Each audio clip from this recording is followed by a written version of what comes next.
Hey, greetings from campus, everyone, and thank you for joining us. It's been an exciting day. We just got out of a tornado warning, so if you see a funnel cloud coming over my shoulder here, will somebody please give me a warning from the golf course? As Diane just mentioned in the chat, can everyone please, if you're a student attending, please put your device on mute. And as we go through, if you have questions, please put the questions in the chat function, and we'll organize that a little bit later. It's great to be with you today to facilitate a conversation with 6 fellow Furman Paladins, 2 current students, and 4 alumni finance professionals. Each has a unique background, but one important characteristic in common. They care about your past and hope that by sharing their experiences this evening, it can help each of you navigate your own pathways to both great internships and a successful start to your career. Does that sound familiar? Yes, this is the Furman Advantage in action. And although we'll mainly be talking finance and banking today, I believe this hour will be helpful to any student, regardless of your industry career ambitions. During the panel, you'll pick up distinctions between commercial banking, investment banking, and asset management, and the skills required for each. Some students desire to be an investment banker, but aren't really too sure what the real differences are between the subsections of our industry. We can spend more time on that later during Q&A if that's of interest. Before we get started, I'd like to briefly introduce you to our roster of panelists, which I'll group by company. You can see their full bios and the information that was provided to you already. So I'm going to start with JP Morgan. Tucker Erdmann has been with JP Morgan's private bank division in Denver since he graduated from Furman 3 years ago. Both landing that job and then playing a prominent role in this type of position at such a young age speaks to Tucker's grit and determination during his junior and senior years. I can remember meeting Tucker while he was still in the business block. It's hard to believe it was the spring of 2018 when we grabbed a beer at Shortfields to celebrate your graduation. Oscar Guillen Arauz, who just interned with JP Morgan in Denver, is an Asian studies major and is involved in multiple activities around campus. As his bio demonstrates, he has a diverse set of hobbies, and I know Oscar from his involvement with the investment club. He's thoughtful, measured, and is confident with his belief set, my kind of leader. Now on to MUFG. Kris Becker is a director in the corporate advisory group at MUFG. For those of you who don't know the firm, it's a 150-year-old bank with roots in the large multinational conglomerate Mitsubishi. Over the past decade or so, he's progressed impressively through both Regions Bank as well as MUFG. But I remember Kris as a student being extremely committed to pushing himself in the investment club to learn finance outside of the classroom. He was exemplary at learning how to network the right way. Maggie Lewis just wrapped up her internship at MUFG and, like Oscar, is about to start her senior year. Given the 2 banking internships she's had, plus her other leadership roles on campus, Maggie is a great example for underclassmen. I would put her in rock star status. Onto the University Financing Foundation, affectionately referred to as TUF. Kevin Byrne is a 91 grad who I looked up to as a mentor while I was in your seats 30 years ago. He serves as president and CEO of TUF, a unique firm that we'll learn a lot more about over the hour. It's part investment banking, part real estate, part communicating very complex transactions in simple terms for boards of institutions. And yes, he is currently a trustee of Furman, and I have to frequently report to him in a much more formal manner. He has been a true champion of the Furman Advantage even before it was called that, as illustrated by his active recruitment of Furman students for his internship program. Jason Costa, currently a senior analyst with the Chertoff Group, has already had a great start to his career with M&A work at Chertoff combined with his public finance work at Wells Fargo. For today's webinar, however, he's serving as a prior intern with Kevin at TUF, which he completed 3 or 4 years ago. Jason and I, along with my investment office colleague Rob, spent a lot of time together, including when we filled in to teach Business 440 investments management quite a while back. I still remember the mock interview I did with Jason his senior year as he was prepping for his Wells Fargo Super Day. So without further ado, let's jump right into the questions. And first, I'm going to start with a series of questions for our professionals. And for this first question, we're going to go Kris, and then Kevin, and then Tucker. Can you briefly describe your current role just to get us started, Kris? Sure. Thanks, Kris. So currently, as a director in our corporate advisory group, my role is bifurcated between MUFG's multinational corporate client base and MUFG's private equity client base. And what I do is I support them with both investment idea origination, execution of transactions, whether it be M&A, add-on opportunities, or financing, and then ultimately see through the life cycle of the investment. I focus exclusively on the technology, media, and telecom sectors and spend my time generating and sourcing ideas for our client bases in those two manners. Thanks, Kris. Kevin? All right, so rather than say what my role is, I'm president and CEO. Let me tell you just a little bit, very briefly, about Tuff. So Tuff is a 40-year-old not-for-profit developer. That means that we build buildings and finance buildings, but we do it with income tax exemption. So there's a lot of benefits that go along with that. So we can use tax-exempt financing. We can use commercial debt. We can use any kind of capital we want to develop these buildings that are primarily around colleges and universities. So my role right now is to provide all the tools to staff to help affect transactions around universities that may use any of these sophisticated tools that we have. Thanks, Kevin. Tucker? Hey, everyone. So I'm within JP Morgan's private bank, which is a small part of the broader JP Morgan Chase. So you can consider us the wealth management arm of JP Morgan Chase. So I just finished up my 3-year analyst program just a few weeks ago. As an analyst, I was supporting financial advisors here or bankers with their client base. So helping them with things such as investment performance runs, prospecting efforts, investment proposals, things like that. Did that for 3 years, and I just switched to the banker role. So now I'm out meeting with clients and managing clients for all things across the balance sheet. So this is lending, investing, banking, trust and estate work. So like I said, I'm managing a existing book of business and then going out to Montana and Aspen primarily for new client generation.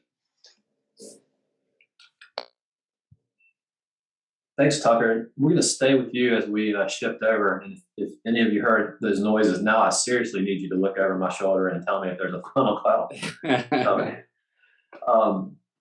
So the next question is how did you break into this industry, and how did Furman play a role? So we're going to start to tie this a little bit more to your final years here. Tucker, let's start with you. Sure, and this feels very fresh, having been only, call it 4 or 5 years ago, going through this process. And I'm looking at Kevin on the screen. He's one of many people I networked with and tried to learn about different financial realms within finance. But I kicked off my process. I knew I wanted to be in business somewhere. I grew up in Singapore for at least high school, and there's a big financial realm there. So I knew finance was probably where I wanted to land. What I did my freshman, sophomore, junior year was work with the internship office, the career office, and got basically lists of alum that worked in that field. And this was across the total realm of investment bankers, financial advisors, et cetera, et cetera. And I took it upon myself to use Furman's network to basically just get to know people in these fields, ask them about their day-to-day, ask them about their personal lives, and see what felt interesting to me. So I went back to Singapore after my sophomore year and did a hedge fund internship, global macro hedge fund, which was a fantastic experience. But as what happens with most internships, I actually came away with that with a new direction. So I decided, finance is where I want to be, but I wanted something a little bit more interpersonal. Rather than trading all day, I wanted to have a relationship aspect to the role. So I was encouraged to look into wealth management. I then went back to the career offices and said, okay, can you get me a more narrowed list of people in financial advisory? Those kind of fields. I picked up the phone again. I found that the phone was much more effective than just email communication. Talked to everybody. I applied to a number of banks. JP Morgan was not one I expected to hear back from. I think sometimes we as Furman students feel that, we're not a target school. People aren't going to take our application seriously. And as an analyst here at JP Morgan, I've been pretty involved with recruiting, and I'll tell you that's certainly not the case. It's not like just because you're not an Ivy League, your resume is not going to be taken seriously. So that's been encouraging for me to see. But just to recap, Kris, it was a lot of relying on the Furman network and figuring out what fields were most interested in me, also through classwork, of course, and the investment club, but then taking it upon myself to network and then apply to these positions. Hey, Kevin, as we shift to you, I can remember as a freshman, when you were graduating, it seemed like accounting was your real specialty, and you went right into one of the most prestige firms. How did you shift, and what role did business school play in all that? Perfect. I'm going to make one comment about what Tucker said, and then I'll go in, which is great. He said something that I could not find more important, and that's pick up the phone and call somebody. All right. Email is a great tool. Texting is a great tool. All those other social medias where you can get in touch with people are great tools. The best tool is to pick up the phone and call somebody, leave a message. They'll call you back, especially if you say, hey, I'm a Furman student and I'm interested in your firm. Use the phone. All right. So I was an accounting undergrad, which one of the first things I'll say is one of the values of my Furman education is that I had a specific discipline. That's not always true in liberal arts, but I had a specific discipline in accounting, so I went directly into Arthur Andersen. I've been at Tufts for 20 years. That means that I had 10 years before that where I did some work. So 6 of that was in accounting at Arthur Andersen. Then 2 of it I was on my own, and then 2 I went to business school. So as you're looking at me, you're looking at fast forward 30 years. But I prepared that entire path. 6 years of accounting, 2 years on my own, went to Wharton, 2 years there, then came out and started working with Tufts. So I prepared myself for this current role, which is a mix of, as Kris said, investment banking, accounting, real estate, call it everything you could touch in business. We've got a little piece of it here. So I prepared myself for this role by taking the very first day of work I had in 1991 seriously and continuing to grow every day since that. I think that's the key is stay focused every day when you get your first job, when you get your internship, do everything you can, take ownership. I'm going to say that later. But the way I broke into what I'm doing right now is taking every day seriously and then eventually finding the thing that I was most passionate about and making the most of it. Thanks, Kevin. Kris, what a great path for you going from a regional or super regional to now a multinational bank. Take us back in time. Yeah, and appreciate it. And not to harp on it, I actually started at a supranational, moved to a regional, and then back to a supranational. Mm-hmm. So it's funny how things come around. So I cut my teeth at Bank of America, and I guess probably unlike Kevin or Tucker, I graduated at a much different time in the economic cycle. I'm an 09 graduate. So in the fall of 08, mm-hmm. and I tell this story, and I've told this to Kris and Diane several times, I was sitting in a lecture that we had, and Kris, I don't remember if you remember the IB lecture we did that fall with Mayberry and the likes, but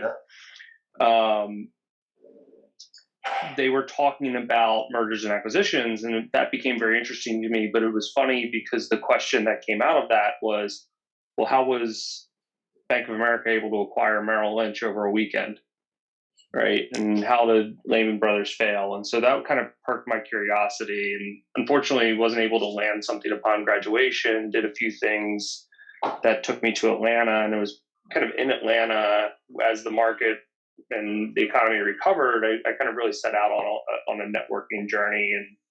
And at the time, I engaged with Tom Triplett, who was running our alumni office, and Tom sent me a roster of, I think, 90 some alumni in the Atlanta area in every banking field. And much like Tucker, started firing off emails and asking for an introductory call to introduce myself and learn a little bit more.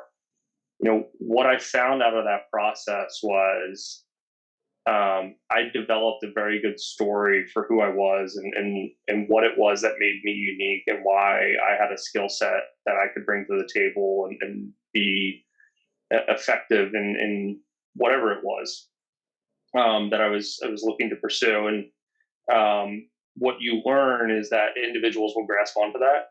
They'll hear something that reminds them of their own journey or their own story, and they'll want to help you as a result of that. And I was very fortunate enough to connect with a Furman alum by the name of Will Powell, who I know comes back and speaks at the business block because I've spoken right behind him at the business block before. Mm-hmm.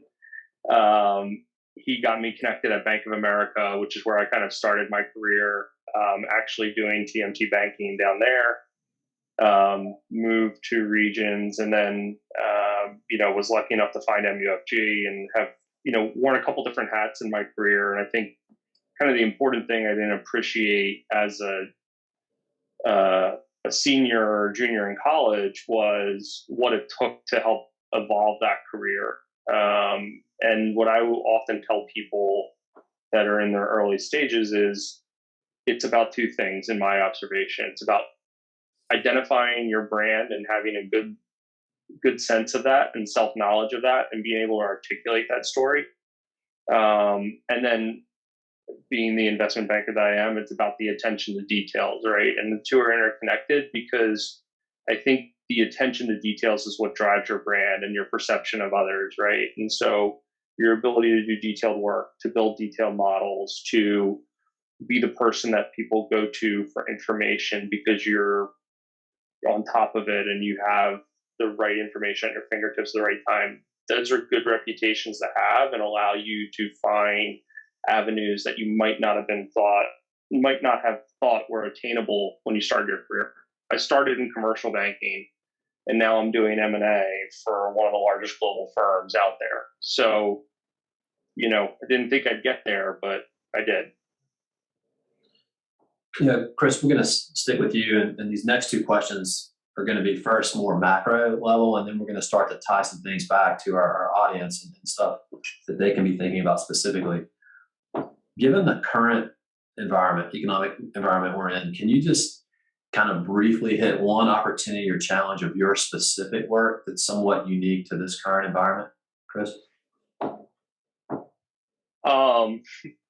Something that ties back to the audience is it is a great time to be an analyst entering into an investment banking industry.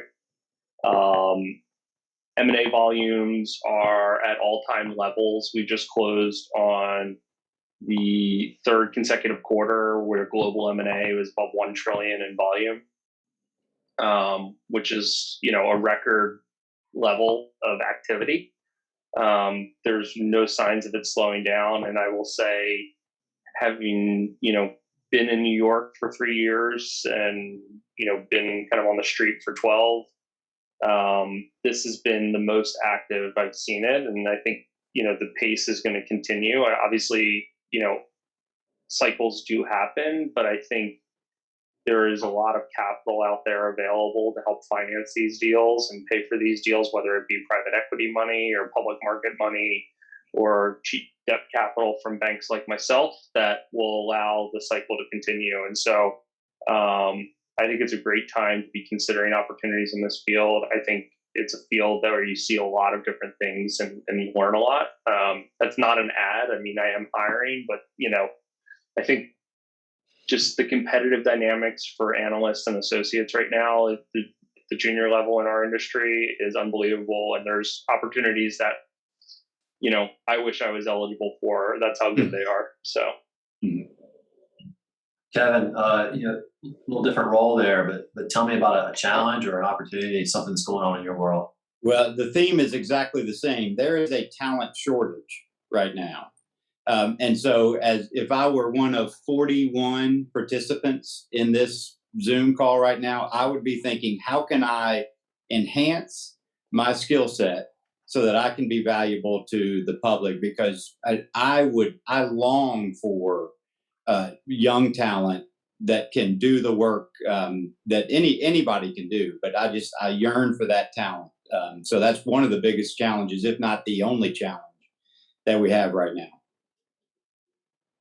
Hey, Tucker, private bankers have to juggle a lot of, really, they're the quarterback for a massive introduction to all that a bank like JP Morgan can intro. What's life like in your world right now? I'll start, call it a year or a year and a half ago when we were first entering, call it the COVID crisis. So that was a very interesting time. I was more so in the analyst seat at the time, didn't have my own clients in my name.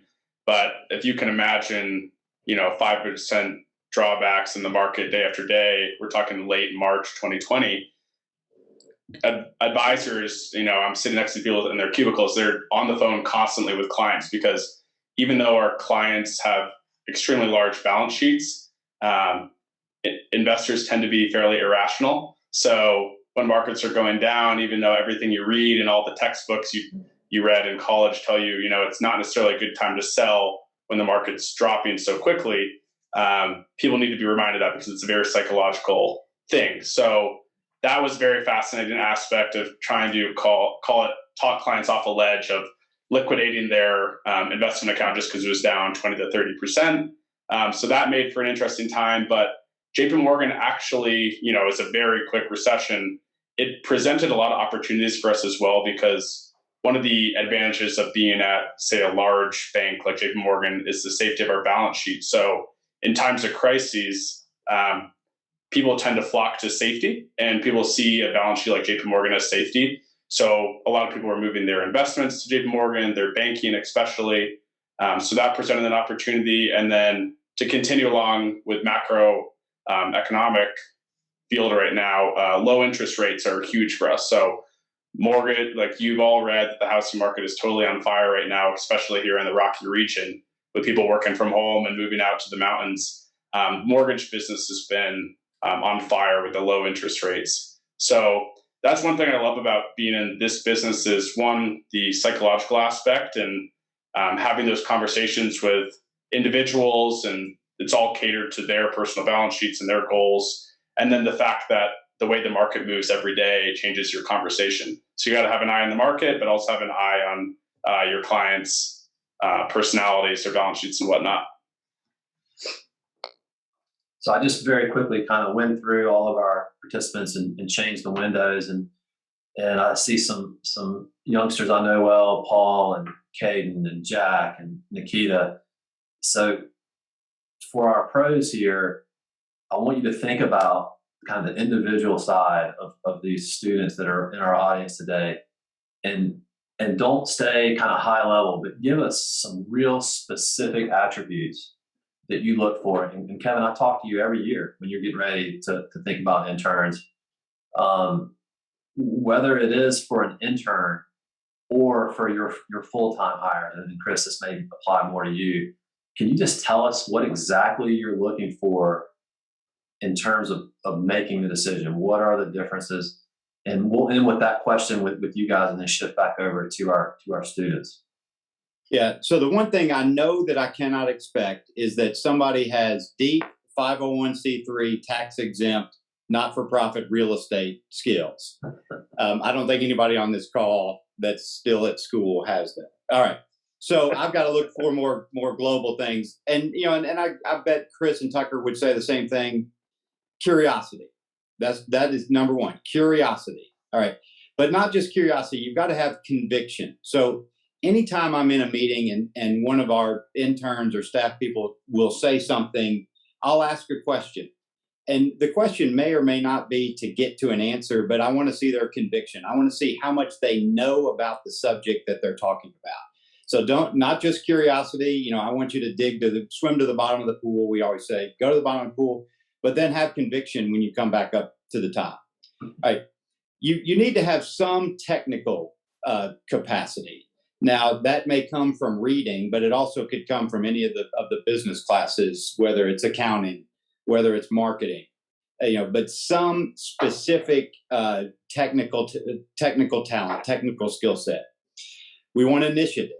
All right. So I'm going to tell you all a story about Jason later, but just have initiative. Walk into your superior's office any day and say, hey, what can I do today? And then ownership. So many times that magical phrase, that's not my job, comes up. And that is one of the worst things that you're going to say, that's not my job, that's Bob's job. If you take ownership, again, and you'll hear this story about Jason and his other colleague the summer they were here, it was amazing to see them take both initiative and ownership on a very specific project. So curiosity, conviction, some technical capacity, initiative, and ownership. Okay. Tucker, pick up from there. That pretty much encompassed all I was going to say.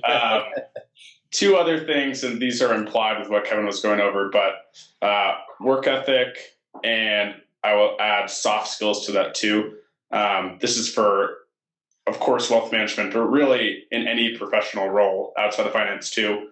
The soft skills matter, whether you're in an internship and your clients, if you will, or your direct colleagues, or once you're in that full-time role and you have real clients, the ability to make those connections is very important. I attribute some of my success there to going to a school like Furman, because I may have, when I started at JP Morgan 3 years ago, I had some friends that were at, technical, maybe state schools, some Ivy League counterparts, and maybe I was a little bit behind in certain technical aspects, which I had to work extra hard to get up to speed with. I felt like in some instances I was a little bit more well-rounded and I could make a connection easier with people just on a human-to-human basis, which is important in any role. So I think the combination of the curiosity, the work ethic, and the soft skills, those three will set you up for success. And I would just add to what Kevin said. I know Kris does a good job, and the business block, for example, does a good job of doing extracurriculars. So we had a 2-day over the weekend IB experience that we could sign up for when I was a student. Things like that Furman is gracious enough to provide occasionally. Just take advantage of that, because those are technical aspects that Kevin's going to be looking for in your resume when you send that to him, for example. Thanks, Tucker. Now let's transition over to our student interns. And Jason, I feel like I have to apologize referring to you as an intern. So I appreciate you playing the role here. And for this first question, we will go Jason, and then Oscar, and then Maggie. So each of you accomplished what many students strive for, and 40-something participants are trying to do that are on this Zoom right now. That's landing these coveted internships with marquis banking and finance organizations from a non-target school. Can you just each kind of give us a very brief view of what that process was like for your internship? Jason? Yeah, sure. Sure, Kris. I think the best way for me to answer this question is to talk first about how I got Tufts and then maybe how I got Wells as well, because I think that both are beneficial. So for Tufts, quite honestly, I had interviewed at a few other places, talked to a few folks, but Kevin came to campus and I kind of took advantage of that. And I beat out a few others, such as Tucker, to get that role, as Kevin will probably mention at some point. But for Wells, what I really did, I wrote down a lot of things here as we were talking, last week. I networked my butt off. I mean, really, I remember, Kris, you gave me at the beginning of the summer, going into my senior year, I remember I asked, hey, Kris, I want to find out what I want to do next year. Can you give me a list of a few folks that I want to talk to? Probably should have gone to the school itself, but I went to Kris first, and he gave me a list of 4 folks, and I ended up turning that list into a list of over 60 people. I just kept talking to people, kept trying to build up my lingo, and just wasn't afraid to, say, hey, if there's anyone else that you can possibly direct me to speak further about their careers, that would be great. So that was kind of one thing that I did. So I guess the familiarization with the industry lingo and kind of what's out there was a big part for me from landing the role at Wells. Also I'll say, about networking. When I got my job at Wells, I think that was my 6th connection in like a long chain. So I really went after that. I think I talked to a couple people in wealth management, then someone got me hooked up with another investment bank, someone got me into private equity, who then forwarded my resume on to like 10 banks, and eventually it landed at Wells, and all you need is one to stick. So that's kind of how I got the role at Wells. So I think that translates over to how you would get a role in an internship as well, because it's the same thing, honestly, for how I went as a senior, getting that role, that full-time hire position, as well as how folks get internship positions as well. Thanks, Jason. Hey, Kris, I'm going to just disrupt your whole energy. I'm sorry, but I want to say something about Jason, though.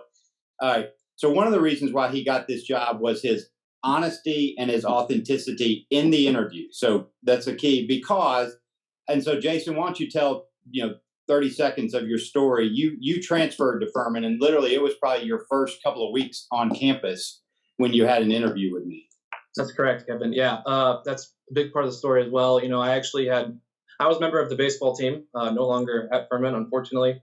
But I transferred from a junior college to Furman, and I was thrown right into the business block. But I knew kind of from my high school days, or even at junior college, that I wanted to go into finance, into IB, into the whole world.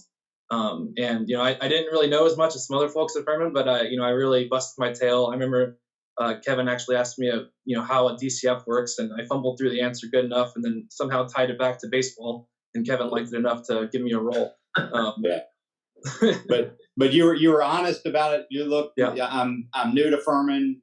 I've only been here a short time, but I sit in the front row of the classes and on and on. So it's just honesty and authenticity is one of the things that landed Jason a role with us. Hey, Oscar, take it away. Summarize what your process was like getting the gig. Absolutely. Yeah, thank you, Kris. So I'll go ahead and just start off by saying that you need to do anything you can in your power to get your foot in the door early. So a lot of these positions, they're receiving hundreds, thousands, if not tens of thousands of applications, and you need to do everything you can to stand out from the rest of the pack. And networking is kind of a buzzword that gets thrown around a lot in these parts, but you should never underestimate the power of networking and relationship building with intent. As for going back to the question and what I did personally, I reached out to the Career Center. I reached out actually to Diane, and I recommend everyone here in this call reach out to the Career Center at some point during your time here at Furman. I reached out to her. I'm getting some warnings here about a tornado. Sorry. Mm-hmm. Okay. There. As for what I did, I reached out to the Career Center. I got in touch with Diane, and it's through her that I actually got in contact with Tucker, who's also joining us on the call here today.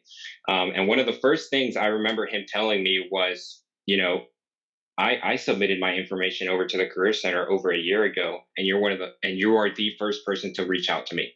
So that right then in and of itself really, really does go a long way. Reaching out, making connections, asking thoughtful questions, and showing people that you are genuinely interested, not only in the position, but actually in what they do personally, what they do on a day-to-day basis.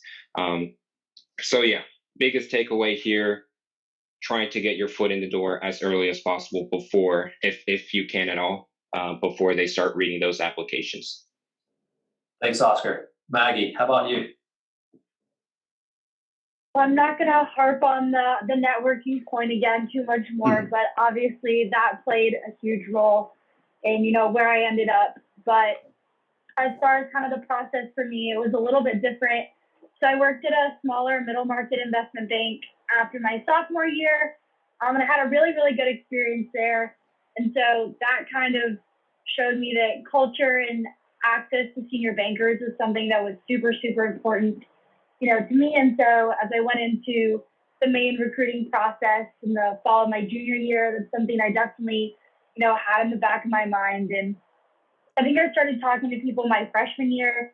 So before that, just kind of like everybody else has said, gathering information about different areas, because banking and finance is so broad. So even just having a basic knowledge and a direction of what you might want to do will help you immensely, because someone can point you, in the right direction. And so just speaking with people again and asking thoughtful questions and following up and, maintaining those relationships. Like I talked to Kris in October of 2019, and I stayed in contact with him, and he stayed in contact with me all the way up until the interview process last fall. So definitely keeping up on those relationships is super important.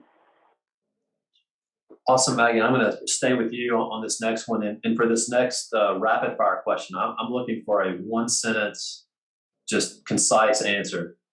Why do you think you got the offer? So what was the secret of your success to getting the specific internship that we're talking about today? Maggie? I think the secret is just being really genuine and open to learning different things and asking lots of questions and, just overall being pleasant and willing to do whatever and learn.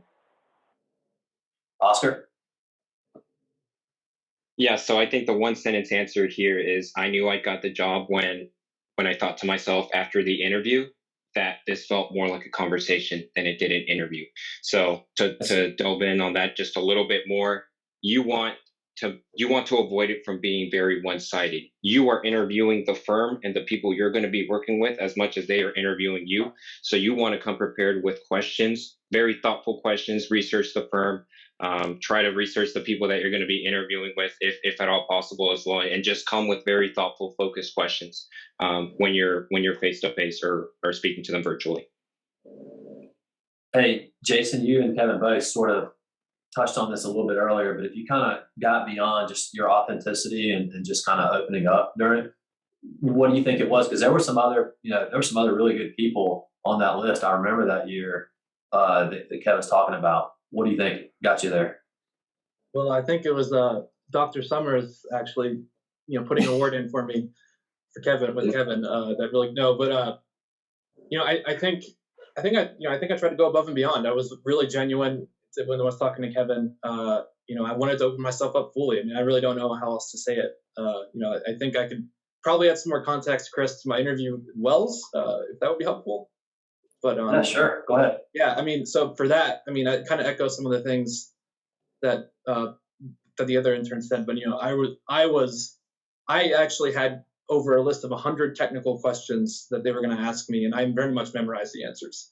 I understood, how financial statements worked, but when they came up with the question of, how does depreciation flow through the financial statement, that was like rehearsed. I was ready to go, I was just more ready than everybody, and it was a conversation, like Oscar said.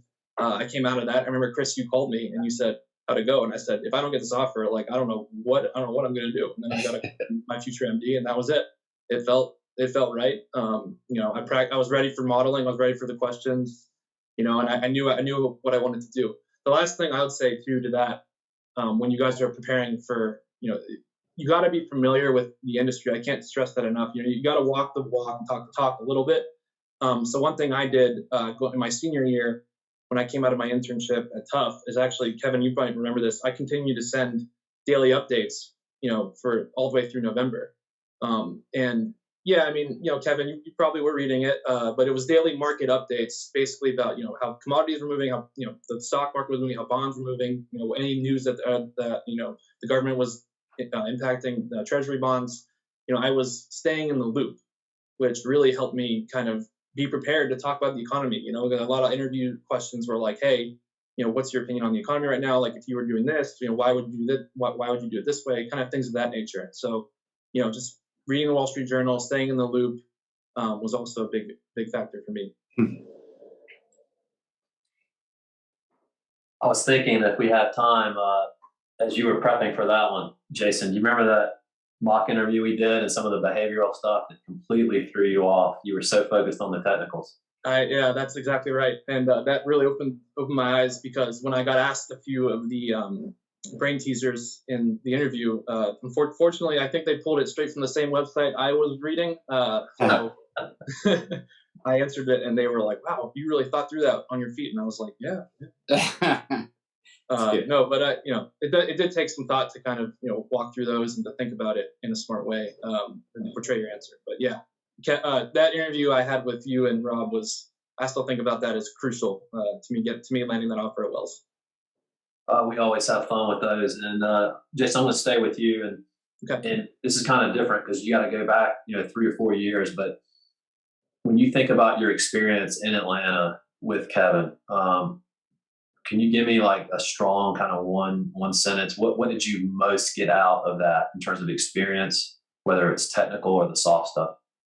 Yeah, I think when I came into Tough, like I said, I transferred from a junior college, and I was I don't think I was quite up to par with other Furman students in a way, from a technical understanding of the market. So Kevin and his firm really kind of gave me a very broad experience with capital markets, particularly the tax-exempt 501c3 market that he rattled off. But yeah, we priced the deal with Ross and Franklin, and it was fascinating. I remember the day we priced those bonds, Kevin, and I was I was glued to the call. I was so excited.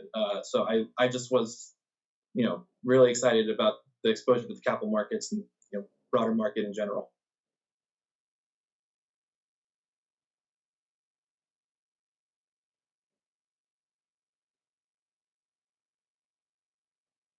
That's all I had. Yeah, it's Chris frozen. Did the tornado get Chris? That's right. He is frozen. Well, I'll add to everybody else. So I think I'll say this, Jason didn't know, like you said, a lot about the tax exempt, but then he went into municipal finance.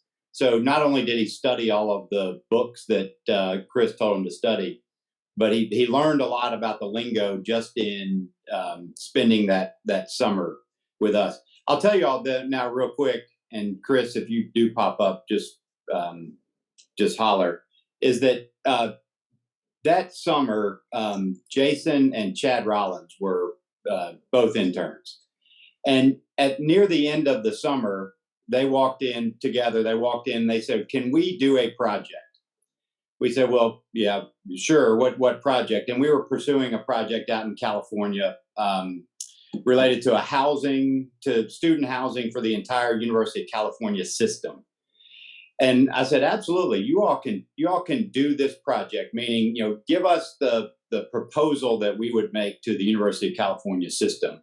And I didn't walk into that saying, "Oh, well, they won't know what they're doing, and we'll get a nice, cute little proposal, and maybe we'll put it on the shelf."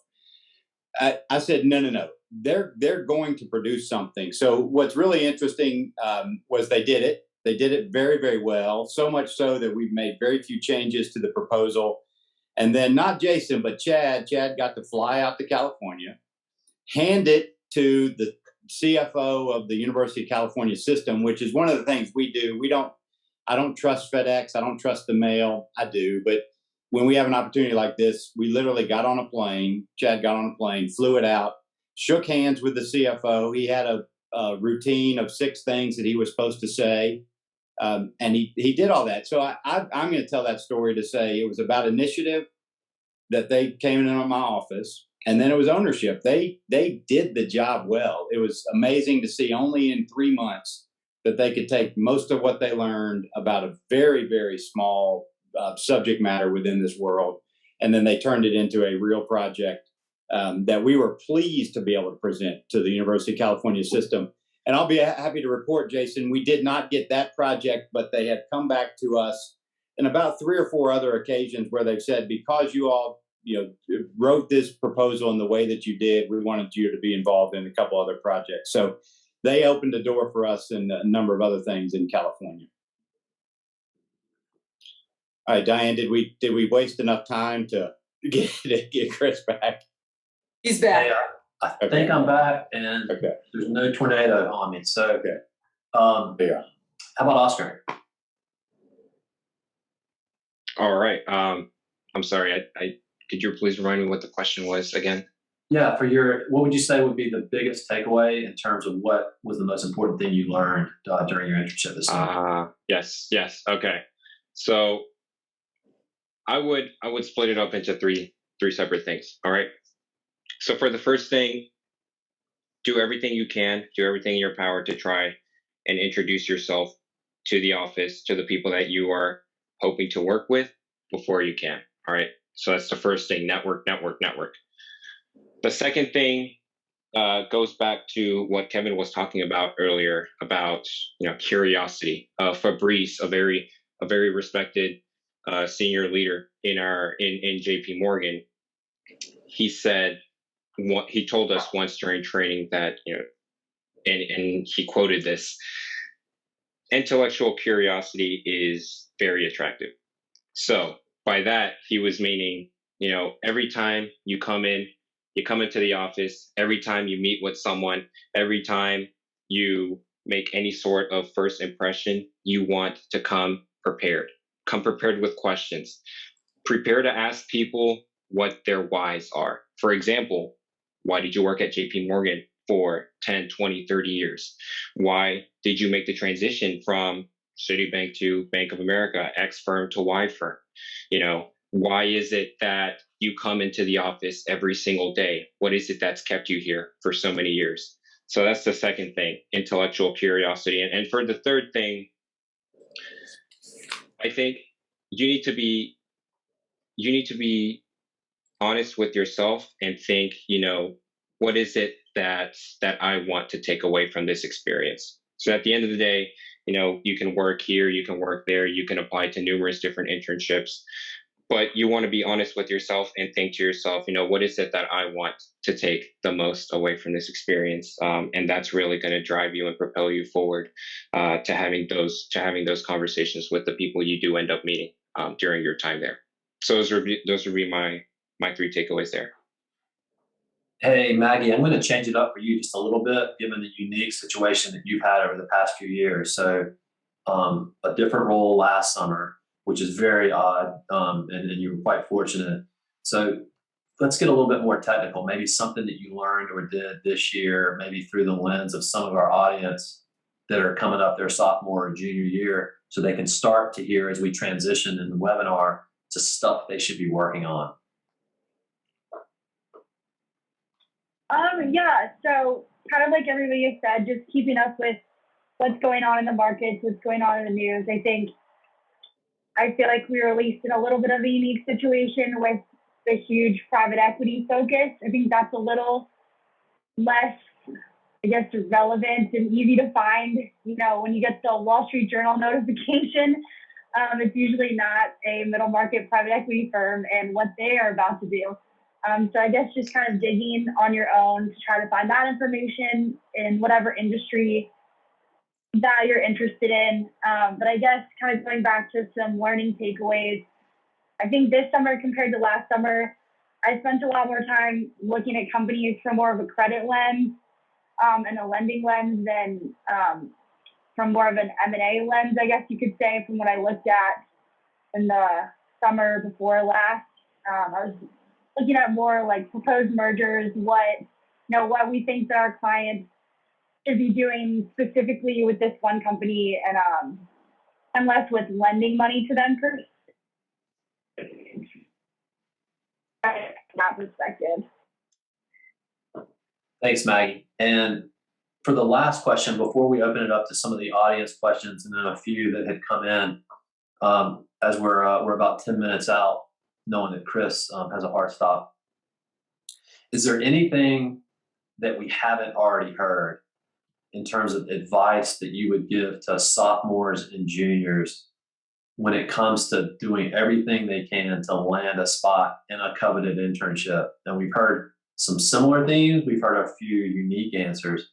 If you have anything to add to that, I'm going to go Jason, Oscar, Maggie, before we move on to other questions. Yeah, I'll be brief, Kris. I'd say, there are two main things. I've written down a couple here, but I'll just do two. Please, I've been in the working world for 3 or 4 years, so I get reached out to by not only Furman people, but everywhere from all schools throughout the country. Please be polite. please be mindful that, juniors are, especially in the M&A world, are probably putting in 80, 90 hours a week. Please be polite and please be mindful and be respectful of that. But we're happy to chat, especially if you're a Furman student. I would love to. I would love to chat. I'd love to tell you more about what I do, and to walk you through that. And then also, I would say, have a base understanding of PowerPoint and Excel before you walk into your internship. I know that's not to get the job, but I think that will speak volumes when you get there. That's all I have. Oscar? Thank you. So I think something I'll add here, and this is kind of more directed towards those who might be in this call who are interested in finance but don't come from a finance background. Say you haven't majored, you don't major in business or econ. I think over these past 2 months, I've come to the realization that your degree ultimately, while it is important, it doesn't determine what it is that you'll end up doing after you graduate.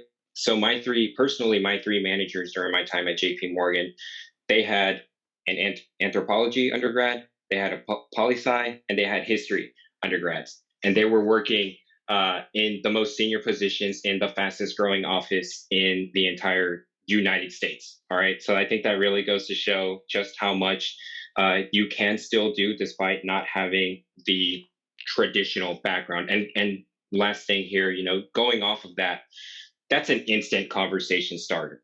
All right. So when I walked into my interviews, they were asking me, "Oh, you come from Furman? What? Why Furman? Why'd you choose Furman? Tell me about that." Or why Asian studies? Why did you choose that and not finance or business? So that right there, instant conversation starters.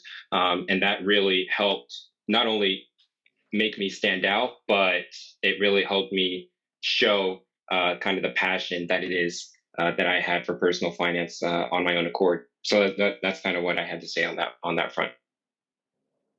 Hey, Maggie, you have anything to briefly add to that? Yeah, I have a few things. Something that I always like to tell people is just find an organization that you're really excited about and where you feel like the people there are also going to invest in you. That was something that I was really focused on kind of going into recruiting, and definitely rung true at MUFG. Not every firm, not every specific, group within a bank is going to be perfect for everyone. And, it's important to listen to your gut and find where you feel like you fit best. Obviously, start early.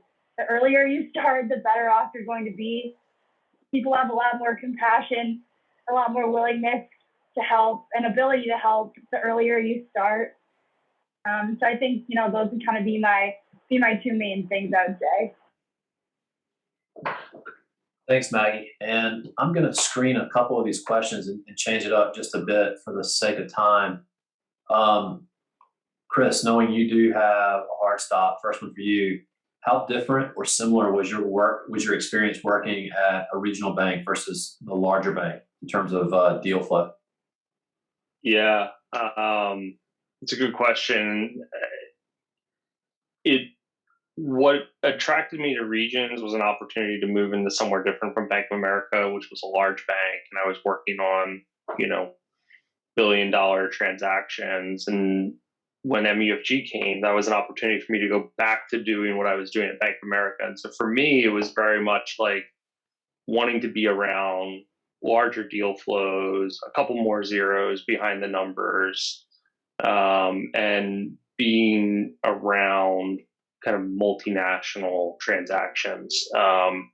Regions was a bit nuanced in the sense of, I think it was very much in an earlier evolution than where the platform is now. It's much more developed and much more established. And, I actually have a lot of respect for my peers over at Regions. I just think where it was when I was there 8 years ago is not the same Regions it is today. And they were still trying to grow out a lot of their investment banking capabilities. They were still very much a commercial lender versus more of an investment bank with commercial banking or corporate banking side. So for me, it was about the type of experience that forced the move and being very deliberate in the experience that I wanted in my career.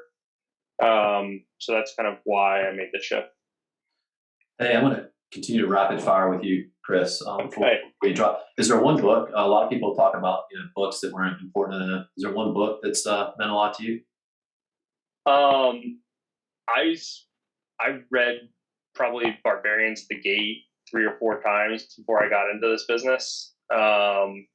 And now that, I'm signing up private equity LBOs that are in the billions, it's kind of surreal. I've lived in Atlanta, so there are good Atlanta ties in that book. And I see Kevin smiling over there. I'm sure he knows some of the guys that are referencing that. So,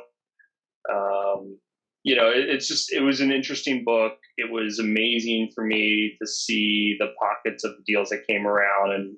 And obviously it was kind of the precursor to the business that I'm doing now. So that was a big one for me. And last one for you, we'll let you go. This one's from Courtney. Courtney, say hello to your dad for me. When I think back to you, Kris, in those club meetings when I met you, 12, 13, 14 years ago, why were you even interested in coming to the investment club and trying to pitch stocks and trying to talk about the markets back then? It's funny, Kris, and I was thinking about this the other day. I actually remember we owned Citi at 2 cents a share in the portfolio. So I think that might have been just after Bear Stearns, but it's kind of funny. I don't know where the positions are now, but I think for me, I had taken some finance classes with Smythe. I had taken banking and markets with Brown on the econ side. And I think for me, it was another way of looking at the world. I mean, candidly, like I don't buy and sell stocks for a living. And so it has different implications. But for me, fundamentally, what we did in the investment club was we learned to analyze businesses through a different lens. And my job now today is analyzing businesses through the lens at which MUFG looks at them, whether it be an M&A transaction or a financing transaction. And so from that standpoint, it taught me how to think critically about businesses in a way that I wasn't getting it in the classroom setting. Let me give you a nugget back. Just logged into the club's portfolio. It is sitting at $1,027,000 today. And I think we were like sub 200,000 post crisis, and we had Citi at 2 cents a share, and we were trying to figure out what the hell did we do. That's a great synopsis of almost every investment club meeting. But for those of you sophomores and juniors, that is real endowment money that the club pulls the trigger and manages. The club at the end of last year decided to come out of all single name stocks and went into an ETF that tracks the S&P 500. So there you go. Hey, Kris, if you do in fact have to drop, we sincerely appreciate your time. And if you don't, just hang on and we'll keep going through some Q&A, okay? I do. Diane, I noticed there was a pointed question there. So if you want to connect me with that individual, we can follow up offline on that. Hey, Kris, I'll share this. So I don't know Ross Johnson, but one of my first business meetings in 1991, when I went with one of the partners at Arthur Andersen, we sat next to Ross Johnson at a table next to us. So I don't know him. And, you all think I'm old. This guy was old then. So, I mean, he's really old. So. I feel old talking about Kris about something that happened over 13 years ago. So, Yeah. You can only imagine 30 years ago. That's right. I'm going to forget this entire call in about 10 minutes. So, I'm quickly I appreciate it. Thanks, everyone. Thanks, hey, Kris. Thanks a bunch. Diane, I'm just going to look at you for 1 second. Regarding this visa question, is that something we should take offline, or should we try to tackle that?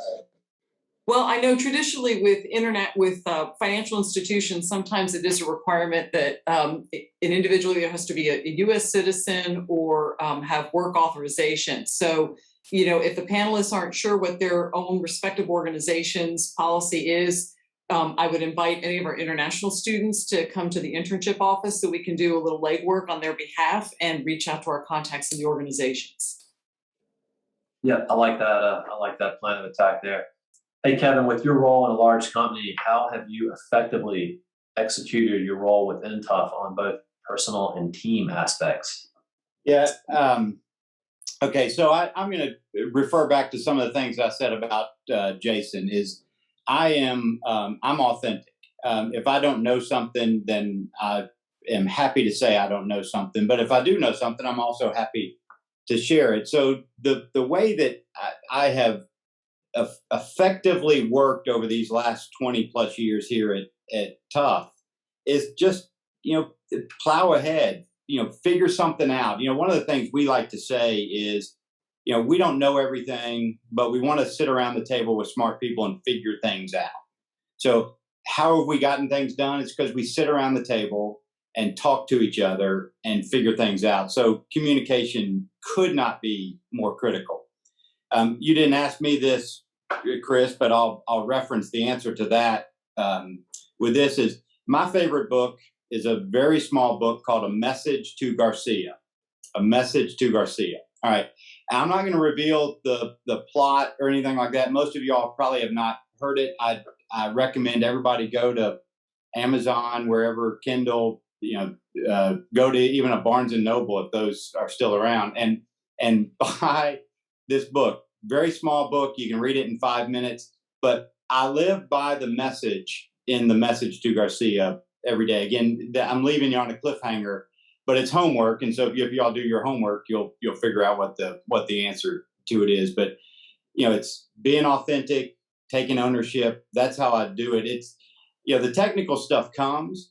I was a CPA, so I learned a lot about tax. I learned a lot about real estate, but you only talk about that for 5 or 10 minutes. The rest of the time you're talking about how to figure out what somebody's problem is. Hey, Kevin, while I'm with you here, and I'm looking at all of our panelists, I think I've got you all on one screen. Are you all okay with our audience reaching out to you, whether it be LinkedIn or email or cell phone or smoke signals, whatever? You guys all good with that? Yes.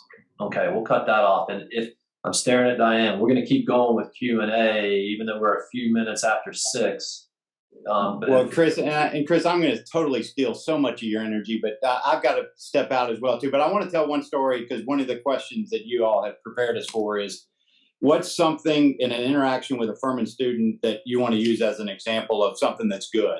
And I want to use Tuck as this example. So that summer, I interviewed a bunch of folks, exactly right, all incredible Furman students that summer. And I was willing to hire 3 interns that summer, Jason, Chad, and Tucker. All right. The great thing that Tucker did is he got his job from JP Morgan. And the second he got his job, his mom may have been his first call, but I was his second call saying, Kevin, I'm so sorry. I really would have liked to work with you, but I just got this job at JP Morgan and I'm going to take it. That, it seems like that doesn't take a lot of courage, but that does take a lot of courage to pick up the phone like that and call. So if you're in a situation like that where you have multiple offers and there's one you're going to take it, but immediately call the other folks and say, thank you so much for all of your effort. And so that really impressed me about Tucker. I really, really liked him. I wish we had 3 that summer, but we only had 2. And I'll let Jason and Tucker fight over, over the. I heard there was only 1 ticket to California, so it wasn't worth it. That's right. Okay. All right. Well, thank y'all. And I'm sorry, I do need to run. Hey, Kevin, thanks a bunch for joining. Thank y'all. Bye-bye.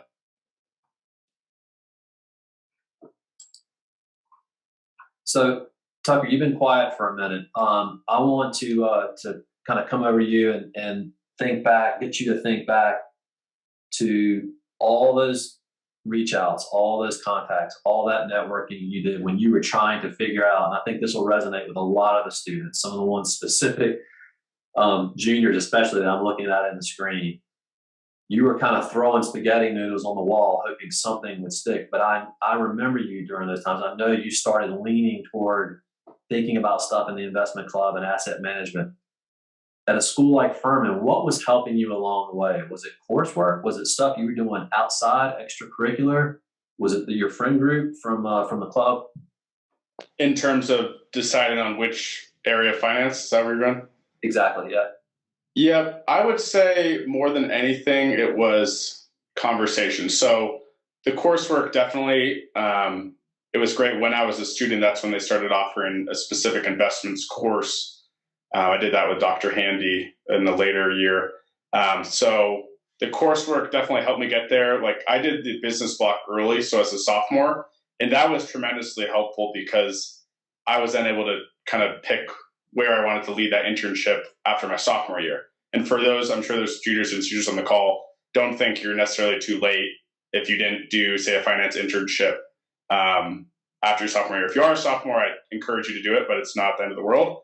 But Kris, to answer your question, it was really the conversations of when I got the list from the internship office of people in different financial roles and digging into what they do on a day-to-day basis, that's what led me to that path. I found the lives they're living attractive, something I talked about earlier about the relationship aspect of it and the psychological aspect. I felt that was especially niche to wealth management.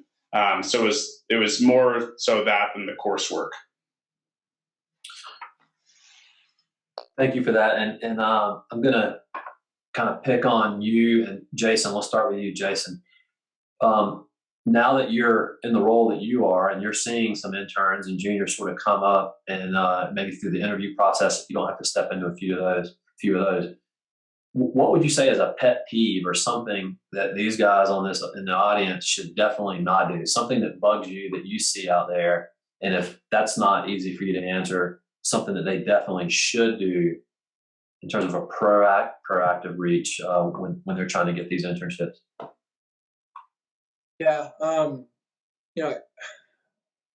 think I already kind of touched on that, Kris. Is that you want to be mindful of like a pet peeve for me is I'm fielding a lot of people, like I said, that want to reach out to me and to talk. I think, like I said, just be respectful, be mindful, and be appreciative that these folks want that the person on the other side of the end or on the other end is willing to communicate. I think I'm not saying don't be afraid to, but I think I've had a few poor experiences where people were like, I can't talk now, I can't talk. And, from my end, I'm like, well, I was in college. I remember you have some free time on your hand. I know you have some more time than I do, but that's kind of my one pet peeve. And real quick, I just want to have the opportunity to second what Tucker said. I want to emphasize the fact that I transferred into Furman. This is unrelated to your question, Kris. Sorry about that for me being a sec, but I transferred into Furman as a junior, so I didn't have that coveted, that's that sophomore and junior internship. I was playing baseball that summer. I had no idea what was going on in this world. So, you're not too late. I was recruiting as a senior and just trying to get a full-time hire, and it worked. So don't be afraid. Don't stress too much. And you got a lot of time. You got a long time until you graduate, until you're in that recruiting process, and stuff opens up. People are moving all the time in this industry. I still get hit up by recruiters from every bank to lateral everywhere. So sorry, Kris, I deviated for a sec, but I wanted to touch on that. No, that's outstanding. And before I turn it over to Tucker, I'm going to share, this isn't for me to talk, but I'm going to share that folks like Kevin and others that are tight within Furman, within the Furman family, especially in this field, they'll reach out to Rob or me or professors and ask, what is so-and-so like on a day-to-day basis? How do they dress? How do they treat their elders? Are they always respectful kind of when not in the interview process? And I would say, especially in this field, I'm urging you all to be mindful of the impressions, because when Kevin asked me as an old fraternity brother and a friend and a mentor and now a trustee, I'm going to give him the truth. He expects the truth and honesty from me.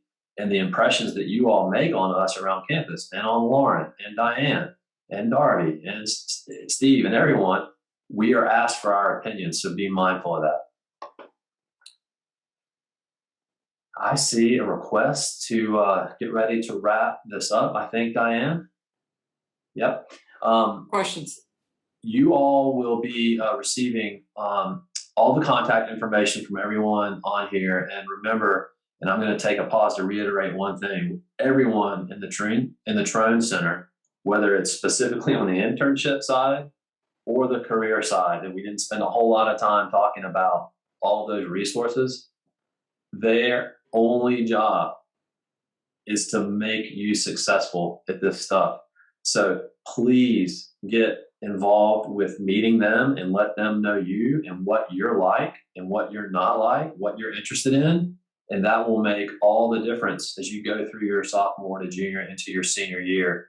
And a lot of times we wait till, about March of our senior year, and then we think, well, how come I haven't gotten any help? So take advantage of these folks. They're incredible, and they do a lot for our students. I'm just going to throw in one, don't hate me for this, Kris. I'm going to throw in one little plug for Kris Kapoor himself. I will say, the people I work with, other analysts, associates, interns, come from various different types of schools.